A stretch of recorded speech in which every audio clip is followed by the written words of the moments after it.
welcome back to the Black Table here on the Black Star Network. This is our hour, our weekly hour, regularly devoted to issues of particular importance to people of African descent and to others fighting to build a better community, a better society, and a better world. I'm your regular host, Greg Carr, and today we are going to talk about that better world in the very specific context of the United States of America and the even more specific context of the legal framework that guides the lives of those of us who live here. Late last year in 2022, I was surfing through television and came upon a lecture given last fall, a remarkable lecture by our guest today, Professor Kermit Roosevelt III. It was an interesting lecture where Professor Roosevelt, who's professor of law at the University of Pennsylvania, counterposed some very different ideas about the founding of the United States, the constitutional basis for this government and this society, and how central conflicts have shaped and reshaped the society we live in. He raised some very interesting counterpositions. The Founders Constitution versus the Reconstruction or the Constitution. I'm like, wow, that's interesting. Insiders versus outsiders. Rupture versus continuity. Justice versus unity. I'm like, And after watching that lecture, I said, man, I have to go get this book that this brother just wrote, The Nation That Never Was, Reconstructing America's Story. So joining us today for the hour is Professor Kermit Roosevelt. He's a professor of law at the University of Pennsylvania's Carey Law School. Shout out to Penn Law. And as an adopted Philadelphian, also thank Professor Roosevelt for taking on one of our HBCU students, one of our best and brightest, Layla June West, who works with him as a research assistant. He teaches con law there, constitutional law and conflict of laws, among other things. He graduated from Harvard College and Yale Law. He worked as an appellate litigator with Mayor Brown in Chicago and clerked for both D.C. Circuit Judge Stephen Williams and Supreme Court Associate Justice David Souter. Let me ask him about that a little bit. He's a reporter for the American Law Institute's third restatement of conflict of laws. And we'll ask him about this later on in the show. He served on the Presidential Commission of the Supreme Court of the United States, making some interesting insights and some recommendations even about what might be done to reform that third branch of the government here in the United States of America, the federal judiciary. So welcome, Professor Roosevelt. Welcome to the Black Table. Thanks so much for having me. Really happy to be here. Oh, man, happy that you were able to join us, man. This book is fascinating. I mean, as you open this text and you talk about the nation that never was, quoting Langston Hughes, which you know, is near and dear to many of our hearts. Let America be America again. Somebody you revisit near the end of the book. When you pose the idea that somehow we might fundamentally reorganize the way we think about the United States of America, it was interesting, and I want to ask you this, maybe open up, because of course you opened the book with Monet Davis, the homie. Shout out to Hampton University Pirates, where she found a home after high school. Could you talk about how you open this text and how you counterpose Monet Davis and Roger B. Taney, brother? That was a nice little twist there. Please lead us into the text. Yeah, well, so I used the Monet Davis story because it was incredible. I thought when it happened, like these things that I was learning. And then it also seemed like this is really what we're doing in America. So Monet Davis, I'm sure a lot of people know, great success story from Philadelphia. She was the first girl to pitch a winning game in the Little League World Series. And like pictures of her were everywhere. Everyone was like, wow, it's so great. The Taney Dragons, this Philadelphia team, are doing so well. They made it all the way to the semifinals. And I was seeing pictures of her. And I was like, oh, you know, Taney, because it says Taney across her shirt, because they play at the Mark Ward Playground at Taney Street.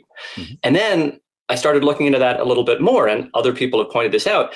It's not Taney, it's Tawney, because that street was named for Roger Tawney.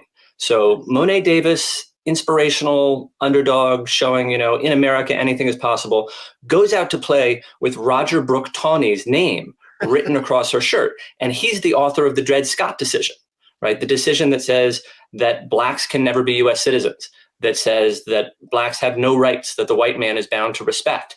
And so it's this stunning juxtaposition, right? Here's what we like to think about ourselves. We like to think America's a land of opportunity and talented people can achieve and all the doors are open. but we've tied it to this terrible, terrible repressive past. And then we've also sort of forgotten the significance of that. So people see the name Taney and they think, oh, it's something different now. And we can sort of get past that and we don't need to worry about it. But then the question that I was asking, and sort of what this book is about, is there a better way? Do we have to tie ourselves to this terrible past? And, it's very vivid with Monet Davis, but the story that we tell ourselves about America more generally, where Thomas Jefferson articulates our fundamental ideals in the Declaration of Independence, does the same thing, because you look a little bit more closely at Thomas Jefferson and you're like, wow, that guy enslaved his own children. Interesting that he's sort of the one who articulates America's deepest values. That's a problem.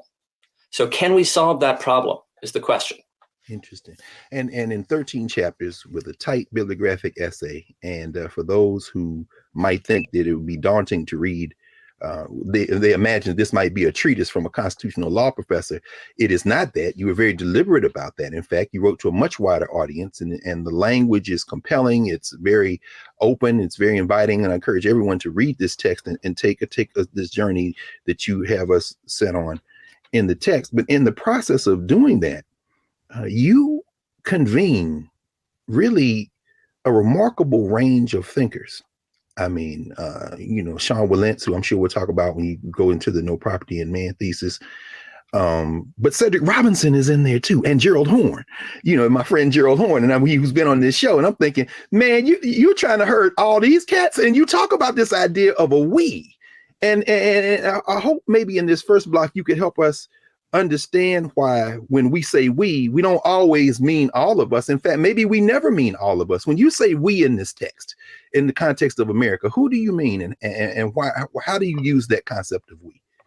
Well, there are a bunch of different we's in the book, and sort of ultimately we is aspirational, I think, because we do want unity. We want a nation where we can say we the people, and we mean everyone, and it includes everyone. And that's not the way it's been for a long time. A lot of the time when we say we mean white America.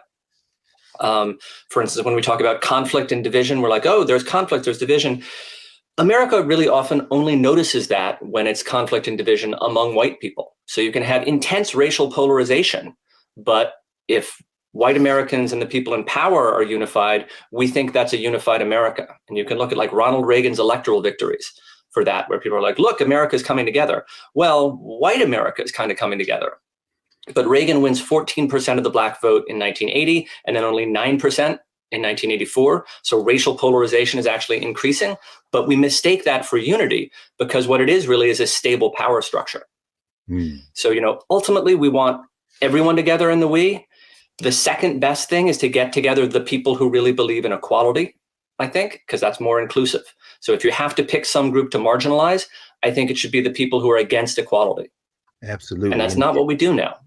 No question, but you make a compelling case for the action that was taken with African people at the center, of course, in the Civil War, but joined by those who really did want to create this different country. You make a compelling case for the Civil War really being the founding of the country. And I know we'll get into it in a minute, but I'm wondering, you begin the text by kind of setting out that framework that we all learned in school, that Lin-Manuel Miranda seems to be engaged in the project, at least of trying to rehabilitate. But you talk about these three legs of this founding stool: the Declaration of Independence, the American Revolution, and the Founders Constitution. And I know we'll get into that in our second block more, but as we kind of begin to take the end of this first block, what do those three elements mean when it comes to this idea that we have of the United States of America and its kind of founding and origin story, for lack of a better term? Yeah, so there's a lot to say there, but to leave you a sort of a teaser for the next block, we tell ourselves this story, like America is committed to equality. And we say that in the Declaration, and then we fight for that value in the Revolution, and then we make it into law in the Founders Constitution. And what I'm saying is, if you look at the history, none of those things is true. But we can tell a different story.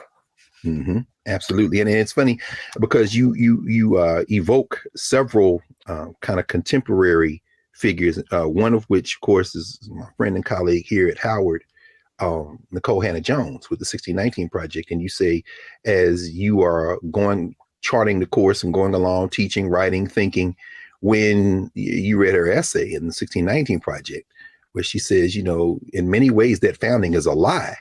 You say, well, let me sit down and convene some of these things I've been thinking about for quite some time and set them to paper. And of course, that's how we end up with the book. What was it about that assertion that made you say, okay, let me finally sit down and work through what that means in terms of constitutional law and its implications for the society? Well, I wanted to think more about the Declaration of Independence and how its meaning has changed over time, really. So that's one of the very striking things that Nicole Hannah-Jones says, and I think I have a slightly different take on the Declaration, right? She says, our ideals were false when they were written. I'm saying what was written down in 1776 isn't our ideals at all. So other people came in and put a different meaning on it. And who are those people? Because those are the real heroes of the American story. Mm-hmm. Well, that's a good place for us to pause. And when we come back on the other side of the break, we're going to talk about that Founders Constitution versus the Reconstruction Constitution, which is, like I said, when I heard that lecture, man, I said, let me go get this book. And then when I read the book, I'm like, oh yeah, we definitely had to have this conversation. So thank you, Prof. We'll come back on the other side of the break here at the Black Table and resume this conversation with Professor Kermit Roosevelt of the University of Pennsylvania. Back in a moment.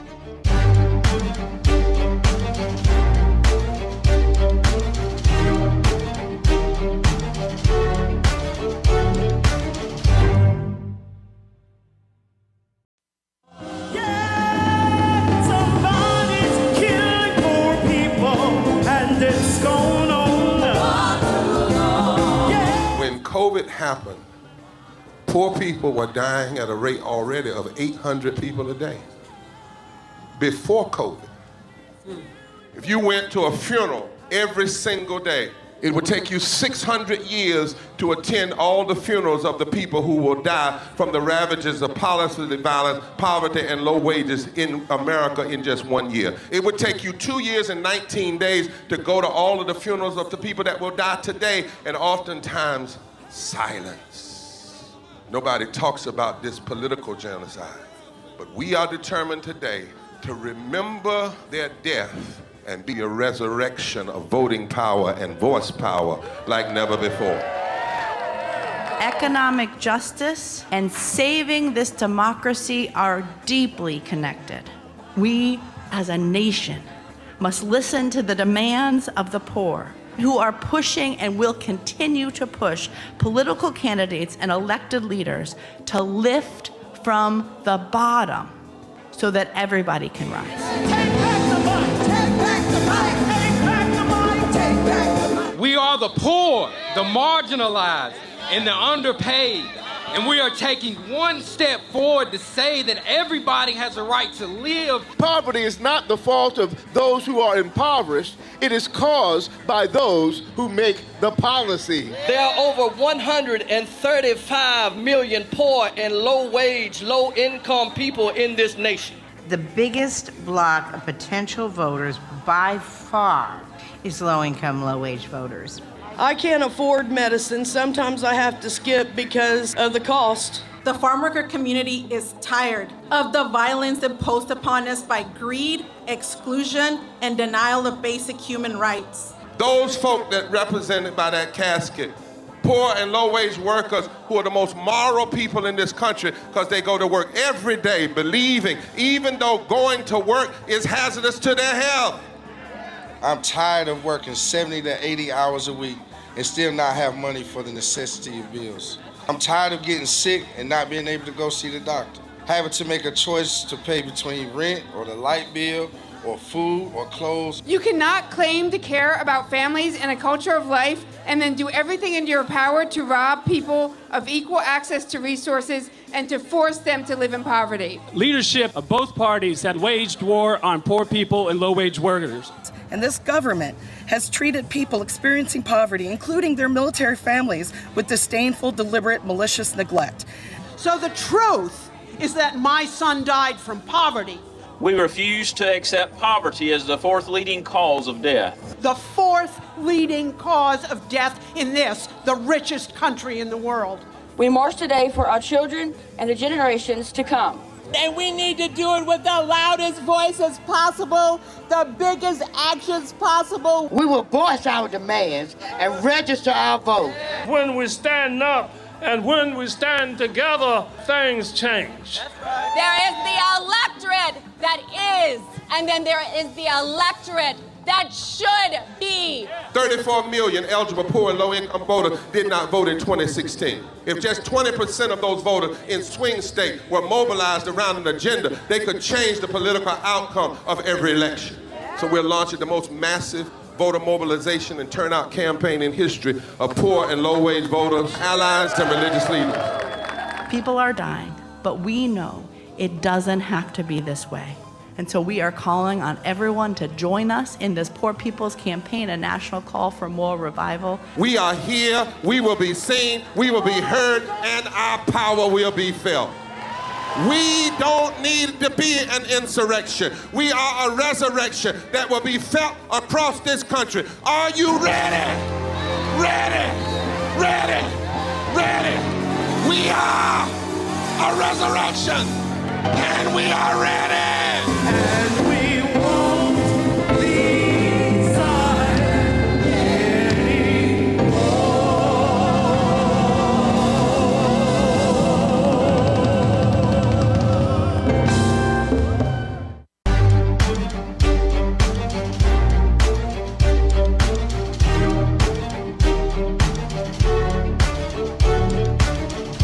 Welcome back to the Black Table here on the Black Star Network.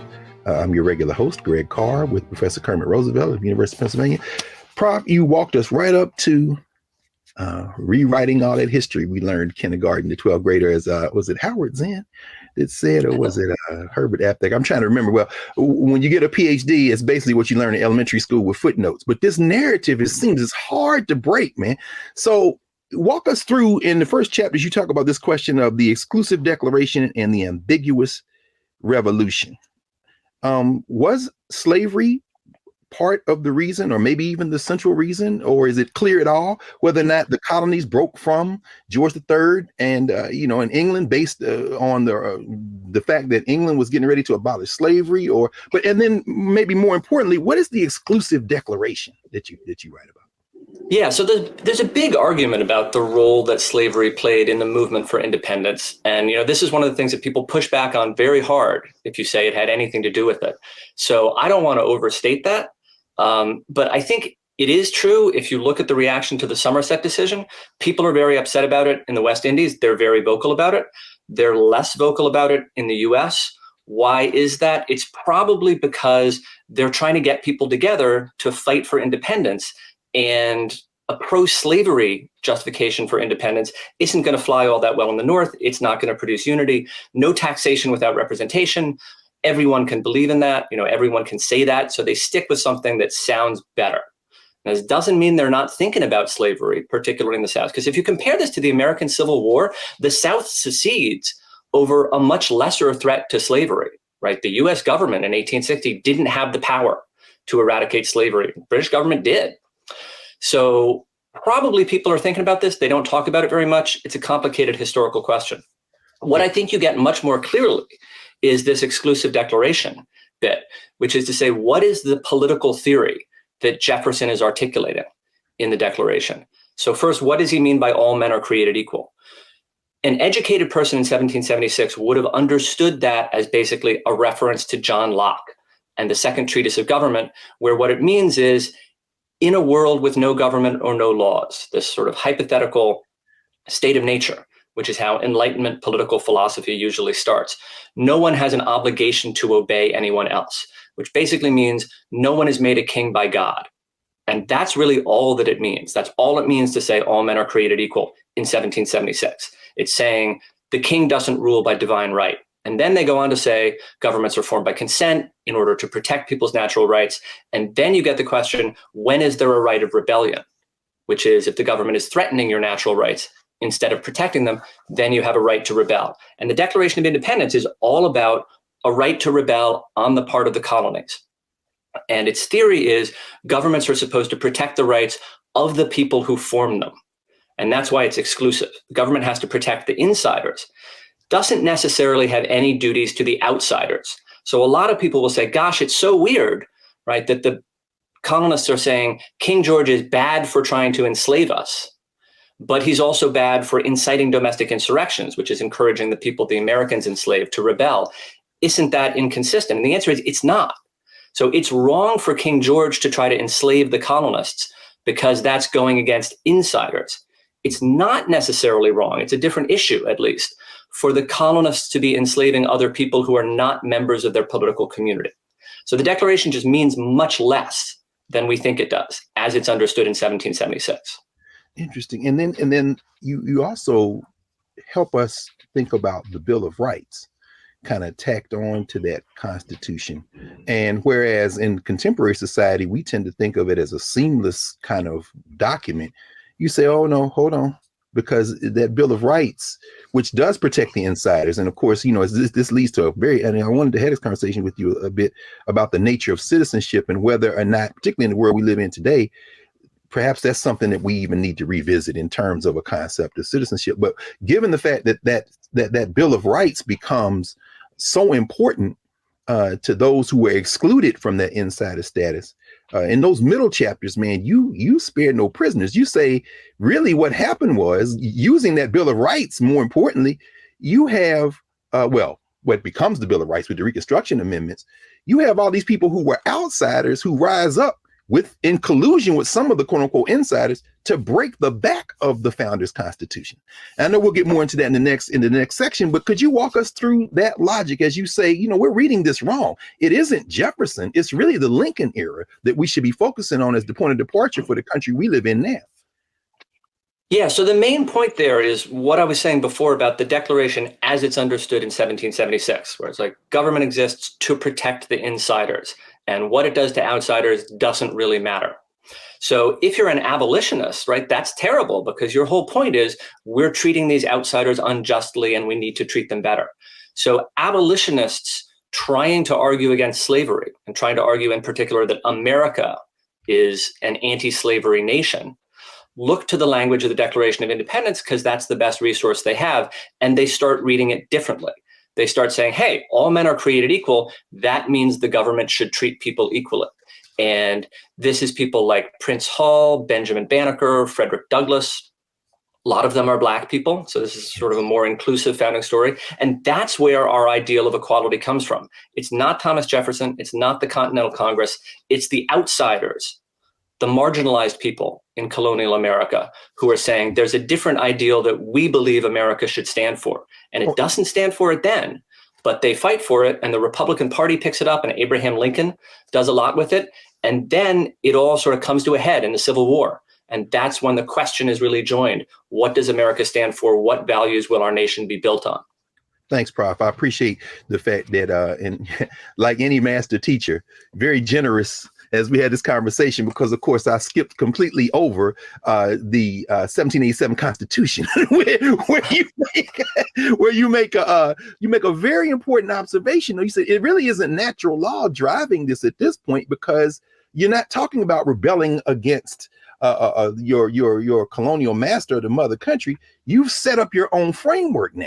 So, I mean, there's state law to fight against. There's not natural law as the propelling kind of motive as the thrust. But you do write about how they continue, whether it be Lincoln, whether it be Prince Hall, whether it be Fred Douglass, and others, they keep drawing from the language of the Declaration of Independence. But the Constitution stands between the Declaration of Independence and this fight to create a different type of society. What role does the Constitution play in this, particularly when it comes to creating outsiders and the indeterminate status? You walk us through the Three-Fifths Compromise. You talk about this question of whether or not you can own people or not, drawn from the Federalist Papers, coming through the Constitution. Could you talk a little about the role of the 1787 Constitution in creating this outsider status without England being there anymore as the bad guy to rebel against? Yeah, so the answer there is the 1787 Constitution doesn't do as much as you might think, because it's not really concerned about individual rights. It's not concerned about natural rights. The 1787 Constitution is really trying to make the states into a nation. So it's concerned about relationships between the states. It's concerned about relationships with foreign countries, but it doesn't do much at all to protect individual rights, not from the states and not from other individuals. It does protect slavery. in several ways. And it does that because slavery is a source of friction between the states. So it's trying to deal with slavery not as a question of individual rights or natural rights, but as a question of interstate relations. And that's why it actually rewards and protects slavery in various ways. And then the most important thing that the 1787 Constitution does with insiders and outsiders is it has this rule that Black people can never be federal citizens.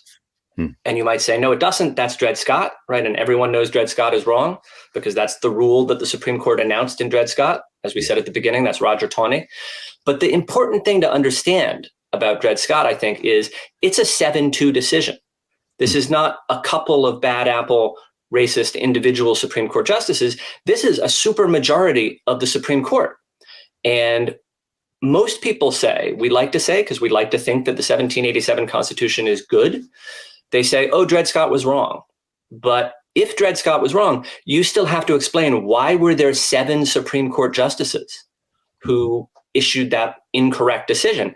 And the answer is you get 7 pro-slavery Supreme Court justices because you have pro-slavery presidents, and you have pro-slavery presidents in large part because of the 3/5 compromise, which is part of the 1787 Constitution. So Dred Scott is the product of the system. It's a foreseeable consequence of the political system set up by the 1787 Constitution, even if that rule isn't there in the words. Yes. And you know, this is so helpful in many ways. I have some friends and colleagues. I think about Donald Temple, a lawyer here in DC, who's actually from Philly too. It's interesting convergence. He often says, you know, Dred Scott wasn't completely overturned. I mean, could you talk a little bit about, and this may be getting in the weeds a little bit, but I know the law students will particularly appreciate this. Taney constructing this idea of national citizenship and citizenship in the state, and kind of, I mean, is that something that still animates our politics? The idea is that we are Americans. Yeah, but I'm from Mississippi, and here the laws. Could you tell, you know, for the lay folk, what does that mean in terms of protections and guarantees, or the lack thereof? Well, yeah. So our system of federalism divides authority between the states and the federal government. And you're a citizen of a state. And it used to be that if you were a citizen of a state, then you were a citizen of the United States. Now, because of the 14th Amendment, we sort of do it backwards. If you're born in the US, you're a citizen of the US, and then you're a state citizen, a citizen of whatever state you live in. So we've sort of turned that relationship around. One interesting thing to say about Dred Scott, though, is that it's actually based on the Declaration of Independence. So the theory that the government, that Congress can't ban slavery in the territories, that's based on this idea that the government is created to protect the rights of the people who form it, and it can't arbitrarily interfere with those rights. And Justice Taney says, if you say you lose your property just for taking it to a certain place, that's an arbitrary interference with property rights. And people would never give the government the power to do that. Now, I think that's wrong, but it is the theory of the Declaration of Independence. Yes. Well, that leads us to the road to Civil War. And as we have been watching the 118th Congress, or I guess when it gets formed, the 118th, tear itself into pieces. And everybody's saying, well, this hasn't happened in 100 years. And before that, it was in mid 1850s. It's like, yeah, that is probably something that we probably should revisit, or at least look at a little bit more closely, given what you've written, because that was the decade, of course, of Dred Scott and John C. Calhoun and everything that led to the Civil War. When we come back, Prof, I'm very much looking forward to these middle chapters where you write very convincingly about the coalition of folk who rose up and broke the back of that founder's constitution in the Civil War, and made the possibility of a different type of society stand up. So when we come back with Professor Kermit Roosevelt, we are going to continue this conversation on the nation that never was, reconstructing America's story. And we're going to come with the trope that he evokes in this particularly in this section, the Reconstruction Constitution, which he says is really the foundation of the society we live in today. So back in a moment here at the Black Star Network with the Black Table.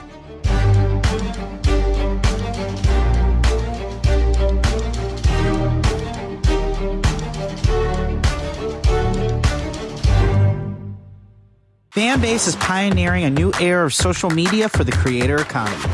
This next generation social media app with over 600,000 users is raising $17 million, and now is your chance to invest. For details on how to invest, visit startengine.com/fanbase or scan the QR code. Another way we're giving you the freedom to be you without limits.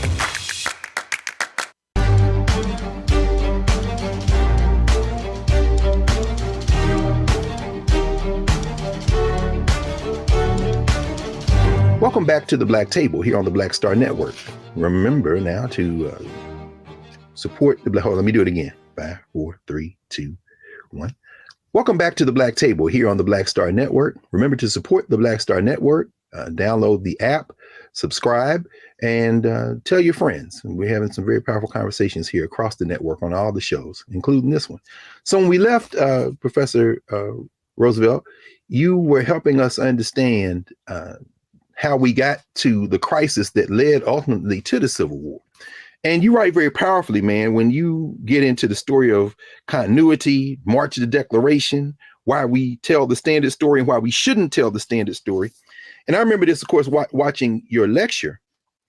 You know, you basically say the Civil War is a rejection in many ways of the founders' Constitution, and that the military, it took a military and imposing a different order on the country to bring that to bear. And I'm sure you'll remember the phrase, man, if I can remember this phrase, when you talk about the 5 military districts, of course, in Reconstruction, you're basically saying this was a different country.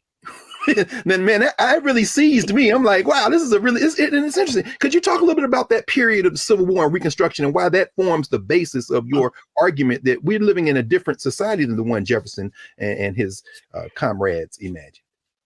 Yeah, so the essence of the standard story, as I describe it, is this idea of continuity, right? That our ideals are articulated in 1776, and then we fight for them, and we realize them imperfectly at first, but we work towards them. And it's like the same America with the same values. And what I'm saying is, think about what the values are in the founding. So you got the Declaration of Independence, which says, if you don't think your government is working, you can change it, right? If you think your government is going against the rights that you wanted it to protect, you can change it. So that's obviously exactly what the South is doing, right? The South signs up, they join the Union, they negotiate protections for slavery in the Constitution, and now they think, not entirely unreasonably, the nation has turned against us, right? Because the Republican Party wants to end slavery. So the Southern states say, we're going to declare independence and start over, and they invoke the Declaration of Independence. And Lincoln rejects that. Lincoln says, I'm going to use military force to make you stay in the Union. And then, with respect to the founders' Constitution, the thing to think about there is who are the good guys and who are the bad guys, according to the founders, according to the understanding of 1787. And the answer is they think the states are the good guys. They think the federal government is the threat to liberty because they're thinking about the revolution, where the states, of course, are the good guys and the state militias fight off the redcoats. And in Federalist 46, actually, Madison, a slave owner from Virginia, says, you might think the federal government is going to interfere with the way that states do things. And if you say that and you're from Virginia, you're thinking about slavery, at least in part. And if that happens, Madison says, the states will join together and fight the federal government. And if it comes to a war, the states will win. And he says, it will be like the revolution, 13 states fighting against the federal government. Think of the Betsy Ross flag, 13 stars in a circle. Well, guess what? That's what happened. Right? 13 states, if you accept the Confederate claims to Missouri and Kentucky, fight against the federal government. And they raise a flag with 13 stars in a circle because that's the first flag of the Confederacy. So it's exactly what the founders thought might happen, except the national government won, which is, from their perspective, the bad guys. Yeah. And then, right, you get the making of a new nation. So if you want me to talk about that now, I say, because it's interesting because there's this factor that's floating all along in here that, and I wanted to ask you about this as well, because you evoke, of course, Douglass and Prince Hall, you reading through Danielle Allen and you evoke Nicole Hannah-Jones, and you say, Nicole Hannah-Jones and Michelle Alexander, I mean, these are really patriots, true patriots, in the sense that, they're committed to these higher ideals. And I thought about that, and I thought about all those Black people, Robert Small and all them 189,000 cats that fought for the Union in uniform, and the many others who just ran away. Carter G. Woodson's grandparents and father, in fact, and who escaped. And I'm wondering, that X factor, why do you think these Black folk indigenous people, others who were quote unquote outsiders. What were they fighting for? Was it the ideal in your mind of the original Declaration? Was it these broader, or was there something else animating their actions? Because ultimately they are in league with Lincoln and others, and they saved the Union, but helped save the Union. Yeah, well, so I think it's a belief in, a nation that never was. It's a belief in America, an America that can be, but never has been, as Langston Hughes says. And this is where, I agree with Nicole Hannah-Jones the most, I think, when she says people sort of tell a story where it looks like Black people are the problem in the story of America. And the standard story is we have these ideals, but we don't quite live up to them because slavery is a problem. And if there were no Black people in the story, it would go a lot better. And that's completely wrong, because where our ideals really come from is the fight against slavery, led in large part and fought in large part by Black people. And we wouldn't have those values if we didn't have Black people fighting for their freedom and the freedom of others.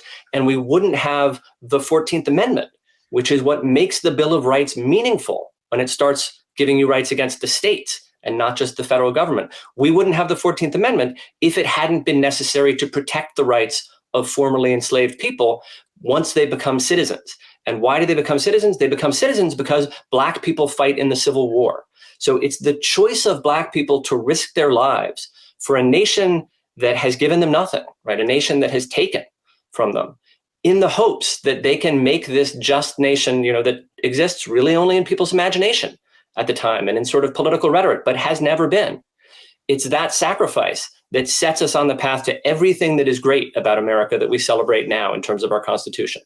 Interesting. And I think about this, and I know we'll talk about this in a minute, because you talk about the rejection of Reconstruction through redemption. And I think about, of course, our late colleague, the great Derek Bell, who talks about the principle of the involuntary sacrifice, where whiteness kind of reconvenes. And in part, it reconvenes by rejecting this promise that is fought for so difficult. It's fought for so passionately by these people of African descent. But before we get to that, because I want to talk about that, the rejection of Reconstruction, and which kind of in some ways moves on to today, goes through today. Could you talk a little bit about how you conceive this war as a battle that really has what is the United States, the Union, and people of African descent and those fighting to get out of enslavement reject not only the Founders' Constitution in many ways, but impose their will on a South that has decided that we are really more true to the Declaration of Independence. I mean, you really line it out, and I guess more so, in chapter 9, why we shouldn't tell the standard story. For those who remember that history, but remember it probably not in the way that you put it together in terms of narrative. Why do you use that metaphor, that example, that somehow these military districts are creating something that is basically a different country than the one that was founded in 1787? Yeah, so the Declaration of Independence says basically one people, right? And we get to decide who we are. We get to decide who the insiders are. We can declare our independence and govern ourselves the way we want. And the South invokes that, and they say it explicitly, and they celebrate the 4th of July during the Civil War, and they say we are the true heirs of independence. And the United States rejects that. And we fight a war to force those states to stay in the Union. So it's not consent of the governed anymore. And then Congress says, and you will accept formerly enslaved people as citizens. That's the Civil Rights Act. And it seems as though maybe that's not going to stick if it's just a federal law. So they need a constitutional amendment. Congress drafts the 14th Amendment, which provides for birthright citizenship, sends that out to the states, and the states reject it. And actually, not just the southern states, Maryland and Delaware reject it too. So this is something that people, I think, really widely do not understand. In 1867, the 14th Amendment is dead. It is not going to get ratified by 3/4 of the states. And that's when Congress dissolves the governments in the former Confederate states, turns them into military districts, and makes them write new constitutions with the formerly enslaved participating. So now you've got a new political community, you've got a new set of people, and you've got a new political structure, and you've got different people in power. And that's what I say is making new states. So they've got the same borders, but they've got a different body of citizens. They've got a different political structure. They've got a different set of people in power. If you think that a state is anything other than its names and its border, that's a different state. And those are the states that ratified the 14th Amendment. And that's what I say makes us a new nation. That is remarkable. And I'm sure some of our regular viewers, including those who are connected to the Zen education program, my friend Deb Mencard and others who have been pushing for the last several years a Teach Reconstruction curriculum, are elated to hear you talk about this. It's very important. In fact, one of the central figures in there, of course, is our colleague Hassan Kwame Jeffries, whose brother just got named a minority leader in the Democratic Party in Congress. Hassan out there at Ohio State. Reconstruction, man. I mean, how important is it for particularly K-12 curricula and folk here in the United States? How important is it for us to really teach and learn Reconstruction as a part of this kind of imagining a different country? Well, Reconstruction is the birth of America. Like, that's my whole thesis. That's where our values come from. I mean, they're articulated in the struggle against slavery, but they don't enter the Constitution until Reconstruction. And that's what gives us rights against the states. That's what sets up the whole model of federal rights that protect you from state governments, which is where all of our big important constitutional law cases come from. So, if you ask people, what's a great constitutional law decision? And they say Brown v. Board of Education, or they say Loving against Virginia, or Roe v. Wade, or Miranda. Any of those decisions that people know about, those are Bill of Rights decisions in the sense that those are rights that are mentioned in the first 10 amendments, but they're really 14th Amendment decisions. They're really Reconstruction decisions because the Supreme Court is protecting people from the states and not the federal government. That only becomes possible after Reconstruction. Interesting. And of course, as we're seeing the early days of Ketanji Brown Jackson on the Supreme Court, it really is something to listen to the oral arguments and hear how so much of what she's saying, and of course, Sotomayor Kagan, is really drawn from those Reconstruction amendments, even to the point where she's trying to say, okay, y'all want to be strict constructionists? No problem. Let's go look at the 14th Amendment. So, but when we come back, Prof, actually, that's a good segue, because when we come back, we want to talk a little bit about the way forward. You end the book with the better story. The story that we need to tell. And we want to talk about your vision of what we can do and how dialogue and communication is important, how looking forward rather than all the way backward is important. And we want to blend that as well with some of your work on the Presidential Commission for the Supreme Court in terms of how you imagine the judiciary playing a role. So we'll be back in a moment with Professor Kermit Roosevelt here at the Black Table. Join us after the break.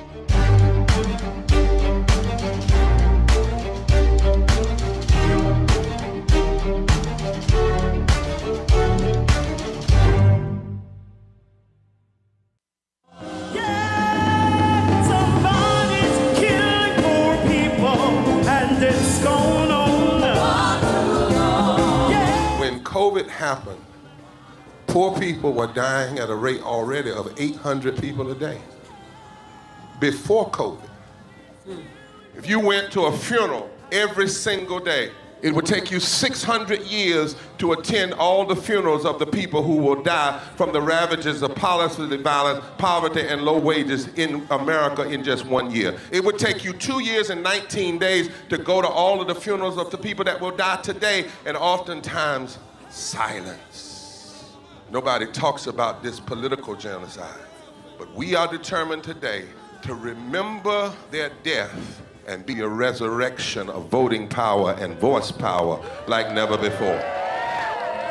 Economic justice and saving this democracy are deeply connected. We, as a nation, must listen to the demands of the poor, who are pushing and will continue to push political candidates and elected leaders to lift from the bottom so that everybody can rise. Take back the mic, take back the mic, take back the mic, take back the mic. We are the poor, the marginalized, and the underpaid. And we are taking one step forward to say that everybody has a right to live. Poverty is not the fault of those who are impoverished. It is caused by those who make the policy. There are over 135 million poor and low-wage, low-income people in this nation. The biggest block of potential voters by far is low-income, low-wage voters. I can't afford medicine. Sometimes I have to skip because of the cost. The farm worker community is tired of the violence imposed upon us by greed, exclusion, and denial of basic human rights. Those folk that represented by that casket, poor and low-wage workers who are the most moral people in this country because they go to work every day believing, even though going to work is hazardous to their health. I'm tired of working 70 to 80 hours a week and still not have money for the necessity of bills. I'm tired of getting sick and not being able to go see the doctor. Having to make a choice to pay between rent or the light bill or food or clothes. You cannot claim to care about families and a culture of life and then do everything in your power to rob people of equal access to resources and to force them to live in poverty. Leadership of both parties have waged war on poor people and low-wage workers. And this government has treated people experiencing poverty, including their military families, with disdainful, deliberate, malicious neglect. So the truth is that my son died from poverty. We refuse to accept poverty as the fourth leading cause of death. The fourth leading cause of death in this, the richest country in the world. We march today for our children and the generations to come. And we need to do it with the loudest voices possible, the biggest actions possible. We will voice our demands and register our vote. When we stand up and when we stand together, things change. There is the electorate that is, and then there is the electorate that should be. 34 million eligible poor and low-income voters did not vote in 2016. If just 20% of those voters in swing states were mobilized around an agenda, they could change the political outcome of every election. So we're launching the most massive voter mobilization and turnout campaign in history of poor and low-wage voters, allies, and religious leaders. People are dying, but we know it doesn't have to be this way. And so we are calling on everyone to join us in this Poor People's Campaign, a national call for more revival. We are here, we will be seen, we will be heard, and our power will be felt. We don't need to be an insurrection. We are a resurrection that will be felt across this country. Are you ready? Ready? Ready? Ready? We are a resurrection, and we are ready. And we won't be silent anymore.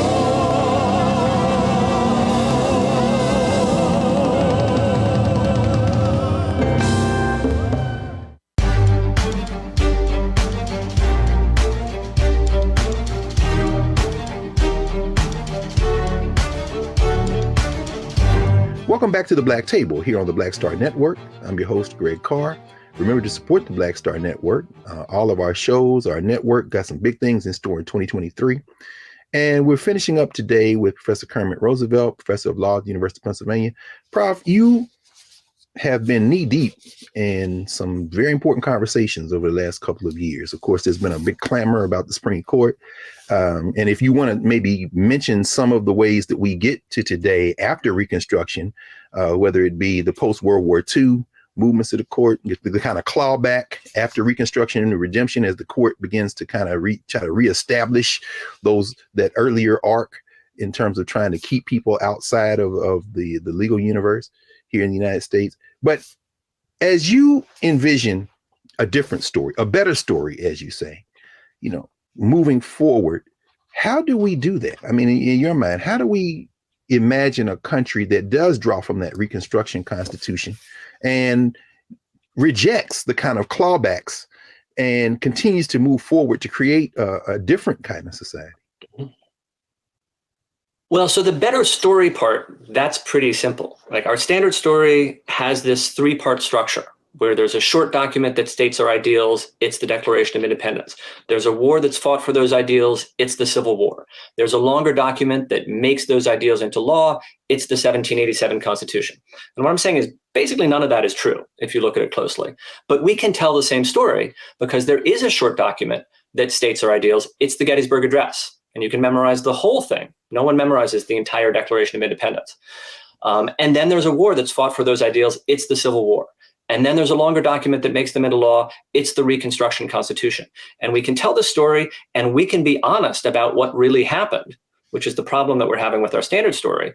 We can tell it honestly and it's still inspirational because our values really do come from a struggle against slavery. And America really is born in a war for liberty. And it's the war that ends slavery. You know, there's all these things we want to say about the revolution and the Declaration, but they're not quite true and people, won't accept it anymore.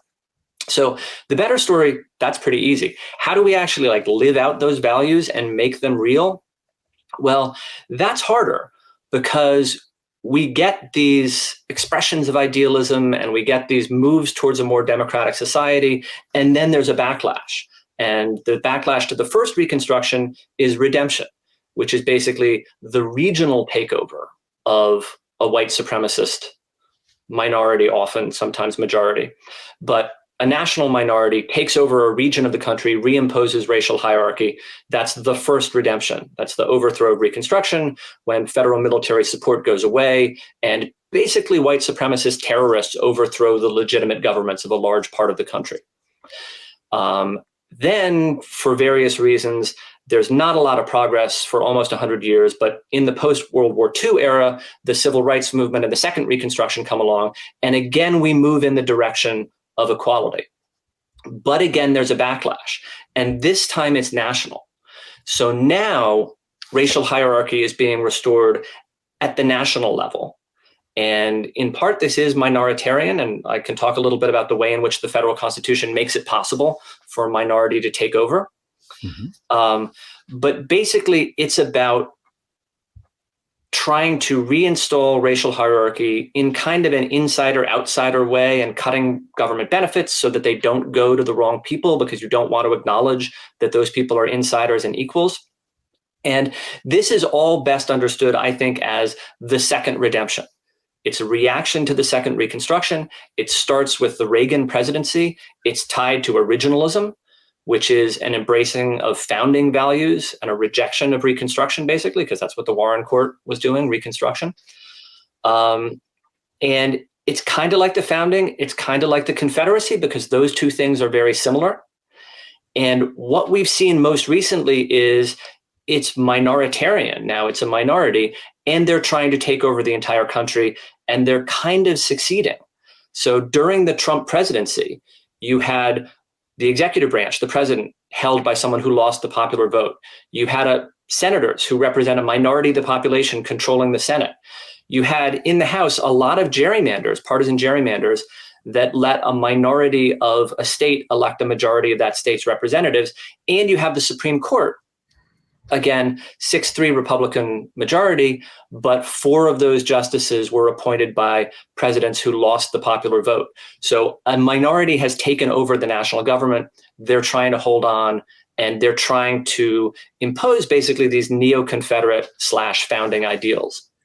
And it's interesting as you line this out, and as you've just said, this movement sees itself as being faithful, being true to the origins of the country. And you talk about the idea of individualism versus collectivity. I mean, the idea of redistribution and taxation. They say, no, we're against that. Say, no, that was revisited in the mid 19th century. So, I mean, but this question of unity versus justice. I mean, all that, we're being patriotic. No, you're not being patriotic. What about justice? No, what about all of us? No, inclusivity isn't at the heart of this. And so having lined all that out, you set this up perfectly, because of course we think about the rulings of the Supreme Court, Bush versus Gore, which, as we know, they said don't cite this for anything else until we get the numbers to cite it. But you served on this President's Commission in the Supreme Court, and it was interesting in reading the report that you all generated.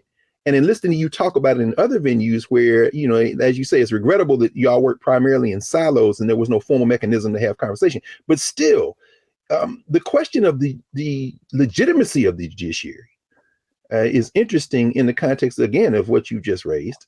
And you write in the book that, you know, the senators from the 3 largest states and the senators from the 61 smallest states have to have votes. And it's like, wait a minute, you've outclassed us. You talk about the electoral college and this question of legitimacy. It's one thing when you talk about electoral politics and you're talking about, of course, the legislative branch, the executive branch, but you say now that the judiciary has the potential to have its legitimacy undermined as a result of this kind of minoritarian rule in pursuit of this imaginary origin story that has some legitimacy if we look at it in terms of the structures that we have. But on this commission, you all visit all these hot button issues in terms of trying to perhaps shore up the legitimacy of the Article 3 courts, the federal courts.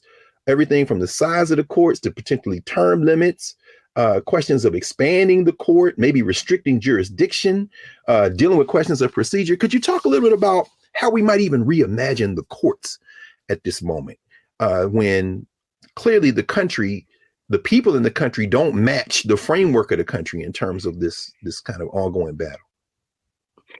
Yeah, so the basic problem with the Supreme Court, I think, is that the drafters of the Constitution didn't anticipate political parties.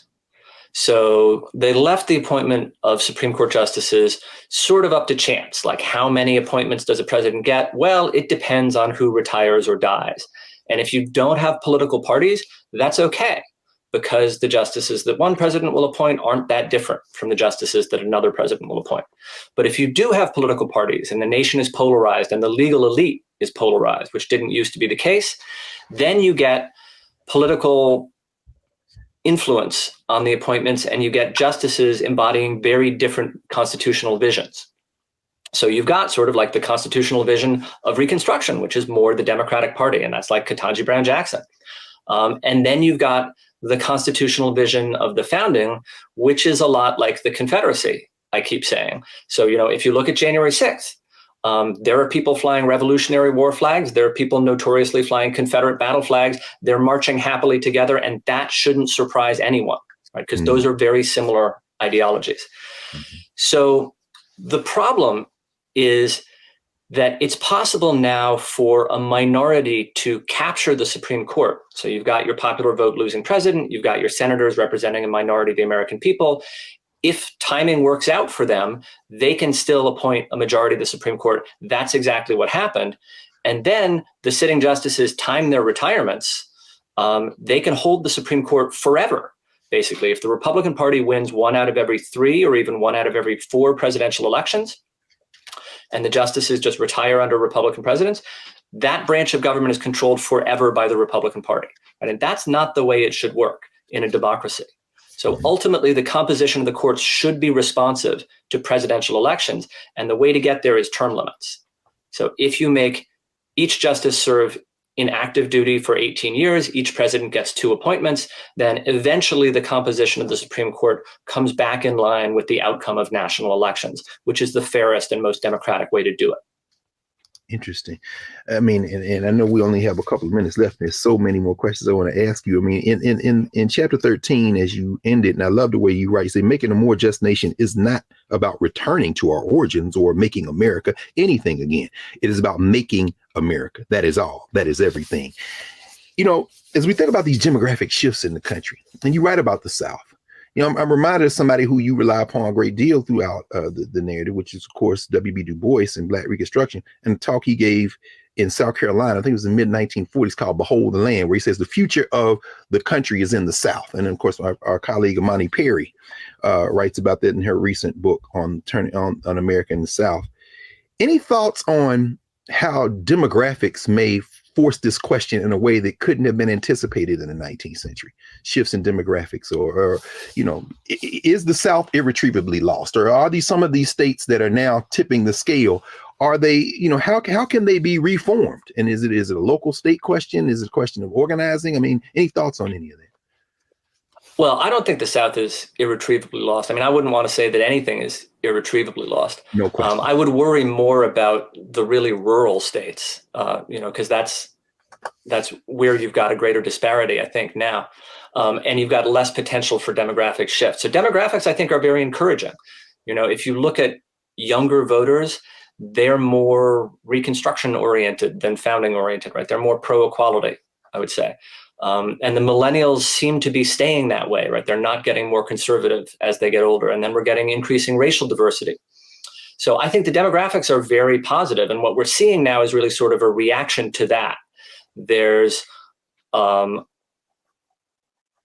temporary white majority that sees its majority status imperiled and is worried about losing political power. And we're seeing the last desperate attempt to hold on. And I think eventually that's going to lose. It's just a question of how long it takes and what form it takes. Mm-hmm.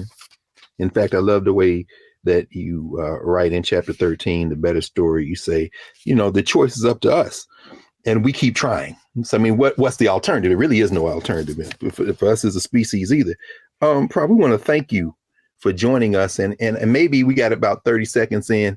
You're a fiction writer as well. I know when I went to law school, the big writer was Scott Turow. After 1L, he started writing all those novels. And I got a copy in The Shadow of the Law here, man. I said, I have one of Professor Roosevelt's books here.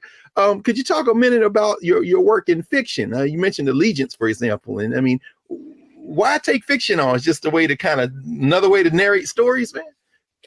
Well, I think that stories are really the way that you change people. So, you tell people a story and they learn from that in a way that they don't necessarily accept analytical arguments. So if you're trying to change the way that people think about the world or people think about the nation, I think that stories are really important. And that's kind of part of the point of The Nation That Never Was, is we tell ourselves these stories about who we are and where we come from and who our heroes are. And the story that we're telling ourselves now is not the right story. Historically, it's not very accurate. And also it teaches us bad lessons about who we should believe in and what we should do. Absolutely. Well, we want to thank you, Prof, not only for your work generally, for this book, The Nation That Never Was, for your continuing work, service not only to the country, but to our greater humanity. And for those of us at HBCUs, and there's a lot of HBCU students up there at Penn, I mentioned Layla, who came from Howard. Thank you all for strengthening that pipeline, because you're literally living out what we're going to have to do to make America, as opposed to make America great again. So thank you again, Professor Roosevelt. Yeah, thank you so much. Of course. So we'll be back in a moment to clear the table, and we'll get ready for next week here at the Black Table on the Black Star Network. Back in a moment.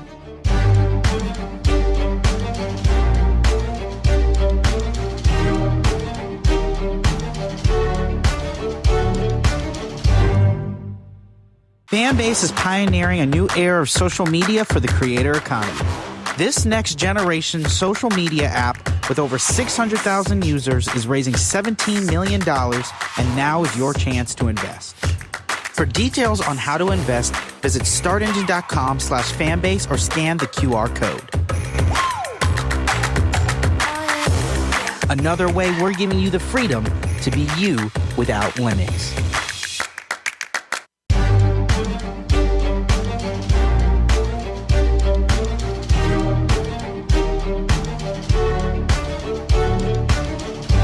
In 1896, W.E.B. Du Bois was appointed an assistant instructor at the University of Pennsylvania, the institution that our guest today, Professor Kermit Roosevelt, works at today. And so Professor Roosevelt's ancestral colleague, W.E.B. Du Bois, the year that he spent in Philadelphia, he and his wife, Nina, the year that he began research on what became his book, The Philadelphia Negro, that was also the year that his doctoral dissertation at Harvard University, one of Professor Roosevelt's alma maters, published the first in its Harvard Historical Series. That first publication from the Harvard Historical Series was W.E.B. Du Bois's dissertation turned into a book, The Suppression of the African Slave Trade to the United States of America. And here's what was published under Du Bois's name in the year he spent in Philly. Dr. Du Bois says that the most obvious question which this study suggests is, how far in a state can a recognized moral wrong safely be compromised? And although this chapter of history can give us no definite answer suited to the ever-varying aspects of political life, yet it would seem to warn any nation from allowing, through carelessness and moral cowardice, any social evil to grow. No persons would have seen the Civil War with more surprise and horror than the revolutionists of 1776. Yet from the small and apparently dying institution of their day arose the walled and castled slave power. From this, we may conclude that it behooves nations, as well as men and women, people, to do things at the very moment when they ought to be done. Professor Kermit Roosevelt, extending, complicating, in some ways correcting, and holding up that vision that Dr. Du Bois lined out a century and a third ago. It's very important that we sit with the conversation that we had today and imagine making America, making the world differently better than it has been before. So glad y'all joined us at the Black Table. We'll see you next week. And in the meantime, everybody take care of themselves and subscribe to the Black Star Network and tell your friends. Talk to you all soon.